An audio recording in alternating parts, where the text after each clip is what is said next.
क्या हम government policy को क्रिटिसाइज कर सकते कि नहीं कर सकते? क्या अपनी बात को कॉन्ट्राडिक्ट करना चाहिए कि नहीं करना चाहिए? जब भी हम कोई डिसीजन लेते हैं ना, हम उस समय में जो भी हमारे पास सिचुएशंस होती है अकॉर्डिंगली डिसीजन लेते हैं। सिचुएशन, इन्वायरमेंटल फैक्टर्स, उन सबको ध्यान में रखते हुए। जैसे बचपन में साइंस क्यों ली, इसी को समझो ना। उस टाइम पे हमारे पास जितनी नॉलेज होगी हम उस पे आंसर कर सकते हैं ऑटोमेटिक। जैसे अब कोई मुझसे एक क्वेश्चन पूछे कि जब आप छोटे थे साइंस लिया आपने, साइंस ही लेना चाहते कि कुछ और लेना चाहते थे, तो शायद एक डिफरेंट आंसर हो सकता है, क्योंकि इस टाइम पे हमें ये भी पता है कि साइंस के अलावा और कितनी ऑप्शंस है और उन ऑप्शंस में कौन सी हमारे कैरेक्टर, हमारे है ना जो इंटरेस्ट है उसके हिसाब से करना चाहिए परस्यू। तो अब हम वो डिसीजन ले सकते हैं। बट जब मैं छोटा, वही होता है, जब मैं छोटा था उस टाइम पे हम जिस जगह पर रह रहा था वहां पर साइंस की इज्जत थी। आर्ट्स वालों ऐसे बोलते थे जी ये तो ऐसे ही होते हैं, जो नहीं पढ़ता है वो आर्ट्स में जाता है, जो पढ़ने वाला है वो साइंस करता है। ठीक है, तो एक लिमिटेड कंस्ट्रेंट में, लिमिटेड सिचुएशन में साइंस ले ली। ठीक है, समझ रहे हैं? इसी तरीके से हमारी लाइफ के जितने भी डिसीजंस होते हैं हम उनको समझ सकते हैं कि जब मैंने वो डिसीजन लिया था उस टाइम पे मेरे पास क्या कंस्ट्रेंट्स थी। अब जैसे इंजीनियरिंग करते हैं तो इंजीनियरिंग स्टार्ट करते हुए कितने बच्चों को पता होता है कि इलेक्ट्रिकल में क्या होना है, मैकेनिकल में क्या होना है, इलेक्ट्रॉनिक्स में क्या होना है। कहीं ना कहीं है ना गवर्नमेंट कॉलेज में जाना है। अब गवर्नमेंट कॉलेज में जो मिल रहा है रैंक के हिसाब से, तो रैंक जैसा चल रहा है अकॉर्डिंगली हम डिसाइड कर लेते हैं। ठीक है, बाद में हमको रियलाइज होता है हमारा इंटरेस्ट था कि नहीं था। अकॉर्डिंगली कई बार हम चेंज भी करते हैं। कई बच्चे बीटेक के बाद एमबीए के लिए जाते हैं, कई बच्चे सिविल सर्विस के लिए जाते हैं, कई बच्चे कोर में जाते हैं, कई बच्चे आईटी में चले जाते हैं। तो ये जो डिसीजन मेकिंग प्रोसेस है इसको समझना। जब भी इस पे क्वेश्चन आए तो हम बैकग्राउंड पे जा सकते हैं। उस टाइम पे मुझे ऐसा लगता था, लेकिन अब ऐसा लगता है। समझ रहे हैं? तो जब भी हमारे डिसीजंस होते हैं वो कंस्ट्रेंड होते हैं हमेशा, है ना। तो अगर हम उस कंस्ट्रेंट को समझ के वो एक्सप्लेन कर दें तो हमारे लिए आंसर करना इजी हो जाएगा। ठीक है, अब जैसे ऑटोमोबाइल सेक्टर, मुझे शौक है ऑटोमोबाइल, कब आया समझ रहे हो ना? इंजीनियरिंग में जाने के बाद आया तभी। अब कोई इंडिविजुअल ऐसा बोले ना, जैसे आपसे क्वेश्चन बाद में आएगी, जैसे ऑटोमोबाइल सेक्टर आपका इंटरेस्ट है, फिर क्यों छोड़ रहे हो? तो आपका इंटरेस्ट कब जनरेट हुआ? इंजीनियरिंग में जाने के बाद। और हमने वहां पे क्या सीखा और बाद में कैसे उसको यूज किया जाएगा। ठीक है, तो इस तरह से हम चीजों को यूज कर सकते हैं और हमें ये चीज को समझना। जैसे मेरा डिसीजन है उस टाइम पे मैंने वो क्यों लिया। आज अगर आपको कोई चेंज करने को बोले, जैसे मैं कहूँ कि यार जिस तरह से तुम बोल रहे हो ये तो गलत लग रहा है, अब तो तुम्हारा इंटरेस्ट डिफरेंट लग रहा है, तो आप बोल सकते हो कि उस टाइम पे मैंने डिसीजन क्यों लिया था, अब कैसे वो कॉन्टेक्स्ट चेंज हो गया है। अभी क्वेश्चन आया था ना कि क्या हम गवर्नमेंट पॉलिसी को क्रिटिसाइज कर सकते कि नहीं कर सकते। कोई भी पॉलिसी है उसके कुछ ना कुछ पॉजिटिव होंगे, कुछ ना कुछ नेगेटिव होंगे। जब हम फार्म्स बिल का क्वेश्चन डिस्कस कर रहे थे यहाँ पर, तो उस टाइम पर ना क्या चीज कही जा रही है। एक बात ये भी है, स्ट्रॉन्ग लैंग्वेज यूज करना। जैसे बीच में एक बोला था कि I don't think they will get proper amount of money and after few years the private sector will take over and APMC will stop. तो लास्ट में कहा आगे आई थिंक, मुझे ऐसा लगता है। मुझे, हम कौन होते हैं? There is an apprehension. तो हमने क्या बोला, वही बात है कि क्या हम क्रिटिसाइज कर सकते हैं। एक पॉलिसी है, उस पॉलिसी में कुछ प्रॉब्लम्स हैं, हम उन प्रॉब्लम्स को हाईलाइट कर सकते हैं। ठीक है, और हम उसका सोल्यूशन दे सकते हैं। समझ रहे हैं? तो क्या हम गवर्नमेंट को क्रिटिसाइज कर रहे हैं? देखो इस वो एक अलग पर्सपेक्टिव। वो ऐसा हो गया कि गवर्नमेंट गलत है ना। जैसे कई बार लोग ऐसे नहीं होते जी मोदी जी गलत है, जो भी करते हैं गलती करते हैं, ये जो फीलिंग है ये गलत है। अदरवाइज एक पॉलिसी आई, उस पॉलिसी में कुछ, हाँ आपको ये भी पता होना चाहिए कि सर ये पॉजिटिव है इस पॉलिसी के, ये नेगेटिव है। तो हम बात क्या कर रहे हैं, कॉन्टेक्स्ट। उस कॉन्टेक्स्ट को पकड़ लो कि हाँ इस कॉन्टेक्स्ट में इस पॉलिसी के अंदर ये प्रॉब्लम्स है। और जब आप प्रॉब्लम्स बता रहे हो ना, आप साथ में सॉल्यूशन भी बता दो। क्या इमेज आ रही है, बंदा वेल रेड है, इसको चीजों के बारे में पता है, और हाँ वो एक मल्टी डायमेंशन वे में देख रहा है, चारों तरफ से उसको देख रहा है और अकॉर्डिंगली सोल्यूशन भी दे रहा है। जैसे हमने पूछा कि क्या इश्यूज है फार्म्स बिल में, फिर वो इश्यूज क्यों है, प्लस उसका सोल्यूशन क्या हो सकता है। मतलब प्राइवेटाइजेशन गलत नहीं है, इशू क्या हो रहा है, रेगुलेशन नहीं है उसमें प्रॉपर। जब हम एपीएमसी की बात कर रहे हैं, वहां पर रेगुलेशंस है, वहां पर टैक्सेस लग रहे हैं, वहां पर पैसा उधर फी लग रही है, दूसरी जगह पर आप फी नहीं लगा रहे हो। तो इस वजह से people will move, so there is an apprehension, people will move towards the private sector and in few years the government sector will perish away. APMC बंद हो जाएगी अगर नहीं चलेगी। और सोल्यूशन क्या है, दोनों को लेवल प्लेइंग फील्ड पे ले आओ। तो क्या हम सरकार को क्रिटिसाइज कर रहे हैं? हम एक पॉलिसी की लिमिटेशन बता रहे हैं और उसका सोल्यूशन बता रहे हैं।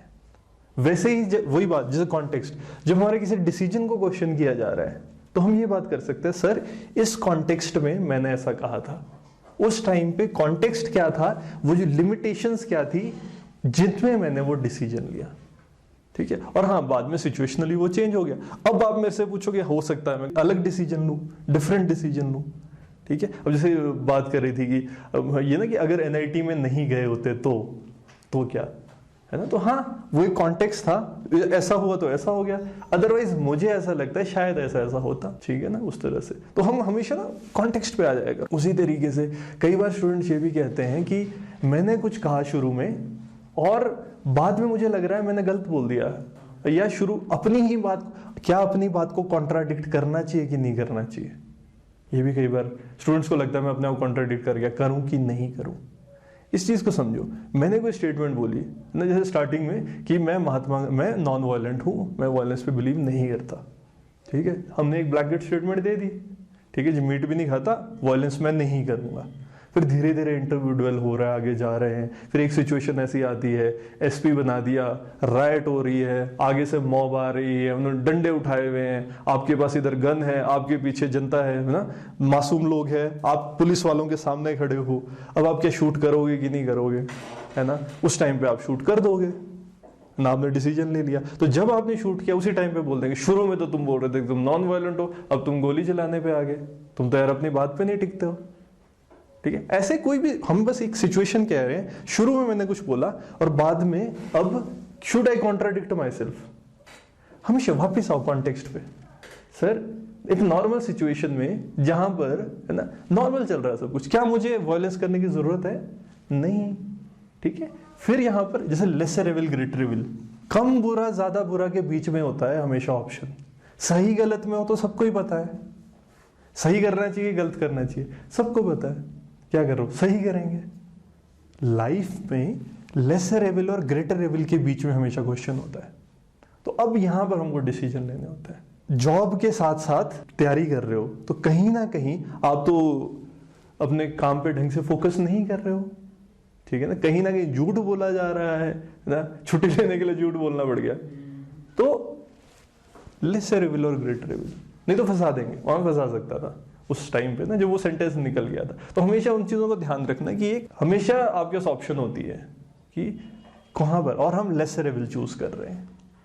और इसमें यह भी रहता है कि हम अपने काम को अच्छे से कर रहे हैं, काम की क्वालिटी में हम पीछे नहीं हट रहे हैं, ठीक है। लेकिन हाँ ओवरऑल जब हम वही देखते ना कि ओवरऑल कि ग्रेटर गुड कहां पर है। एक डैम बन रहा है, बहुत से लोगों का लैंड जा रहा है, एक सिस्टम बना हुआ है, एक कम्युनिटी बनी हुई है, सब डिस्ट्रॉय हो जाए, लेकिन ग्रेटर गुड के लिए उसको बना देते हैं, ठीक है। तो इस तरह से आप छोटे छोटे कॉन्सेप्ट्स यूज कर सकते हैं। सर जो ग्रेटर गुड वाला आपने एग्जांपल दिया, डैम वाला दिया, ये जो चमोली में हुआ वहाँ पे भी सेम यही रीजन था, वहाँ पे डैम्स ऐसी जगह पे बना दिए गए थे जो इन्वायरमेंटली स्टेबल नहीं है उस जगह, यंग माउंटेन है।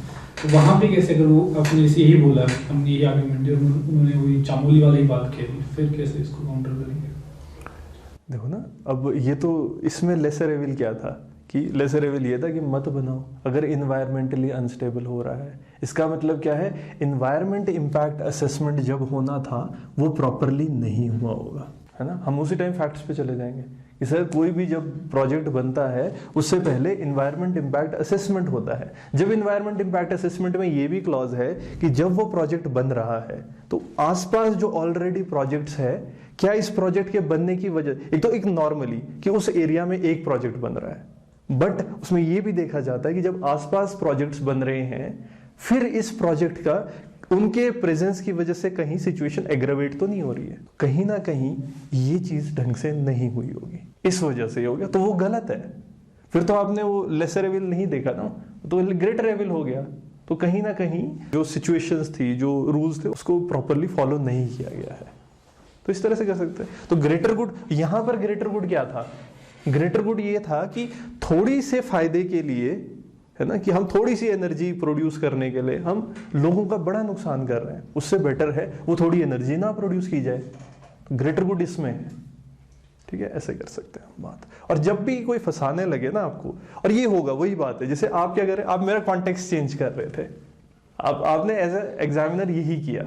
आपने क्या किया, मैंने ग्रेटर गुड की बात करी तो मैं कॉन्टेक्स्ट में बोल रहा था greater good, lesser evil greater evil, यहां पर मैं लेसर एविल लेने की बात कर रहा था। आपने मेरे उसी सेंटेंस, देखो एग्जामिनर ये करता है, मेरे सेंटेंस को उठाया, है ना, वही नॉन वायलेंस वाली बात उठाई, कॉन्टेक्स्ट चेंज कर दिया, है ना। कॉन्टेक्स्ट चेंज करेगा फिर ये लगे ये तो गलत है। फिर मुझे, मेरा क्या काम है, मुझे अपना कॉन्टेक्स्ट वापस आना है, मैं किस कॉन्टेक्स्ट से बात कर रहा हूं।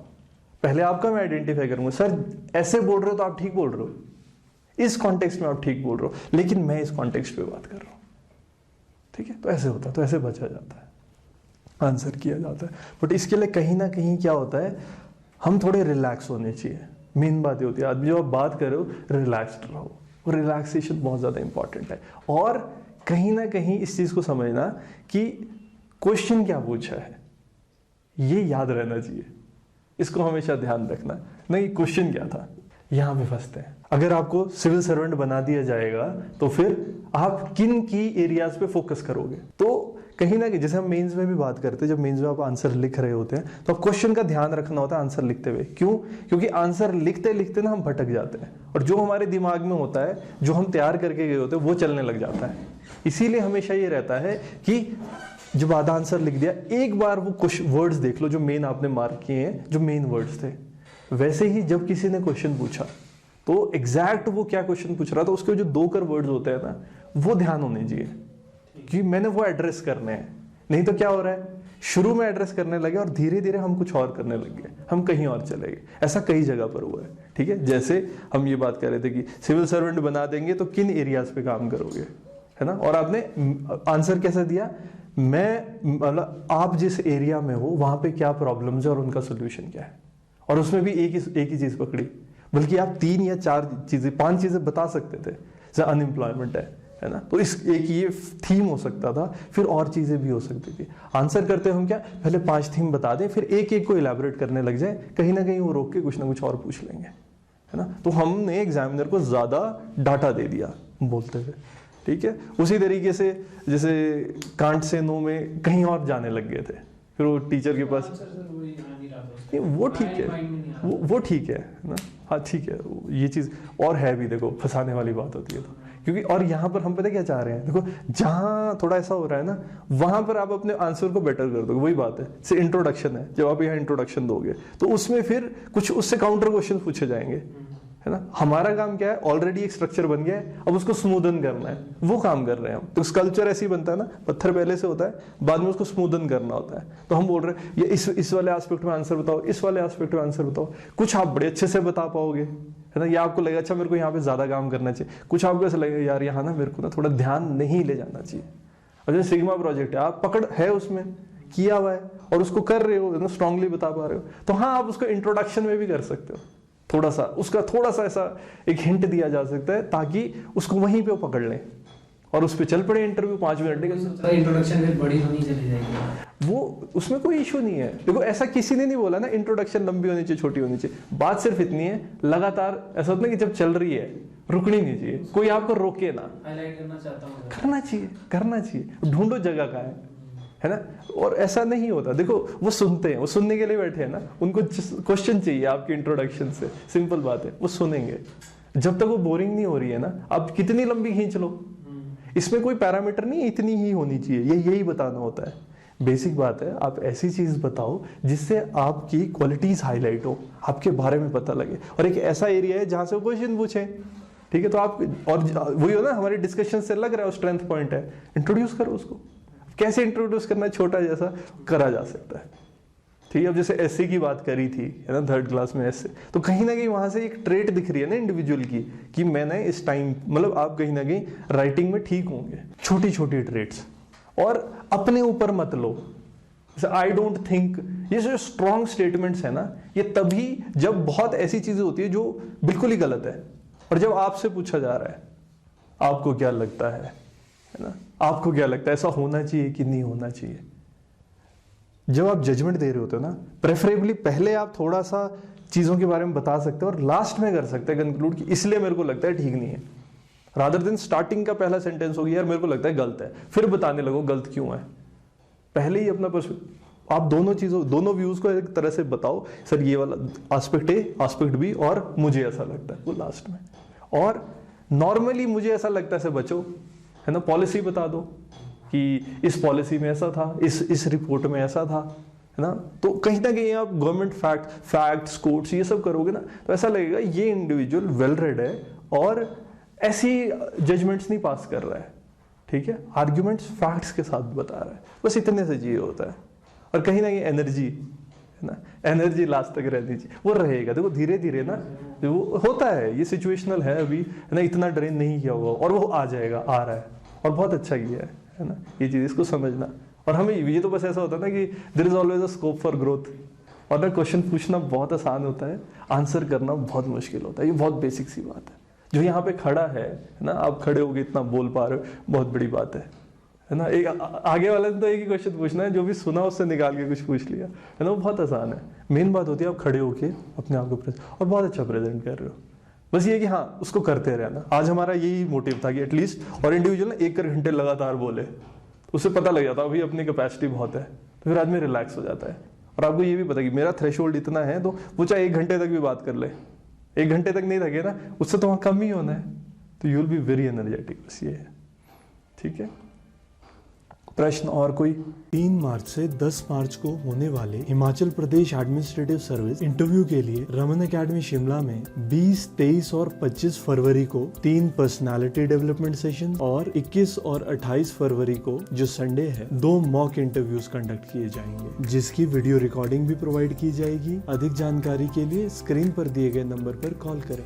इंटरव्यू की प्रिपरेशन के लिए Raman academy personality development programme conduct करता है। यह एक होलिस्टिक मॉड्यूल है जिसमें हम कैंडिडेट्स की स्ट्रेंथ और वीकनेस को आइडेंटिफाई करते हैं और उनके एफर्ट्स को सही डायरेक्शन में चैनलाइज करते हैं। पर्सनैलिटी डेवलपमेंट सेशन में हम डिटेल्ड एप्लीकेशन फॉर्म पर based possible range of question और सिचुएशंस को डिस्कस करते हैं।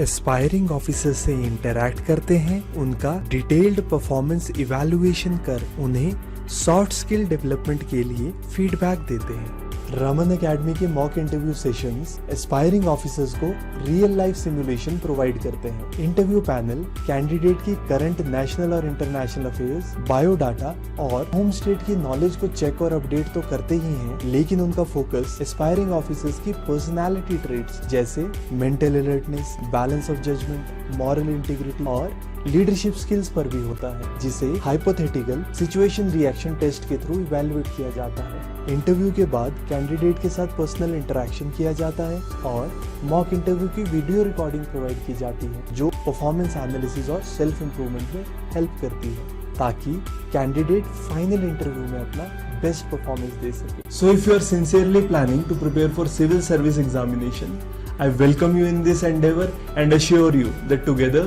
we can. धन्यवाद। जय हिंद।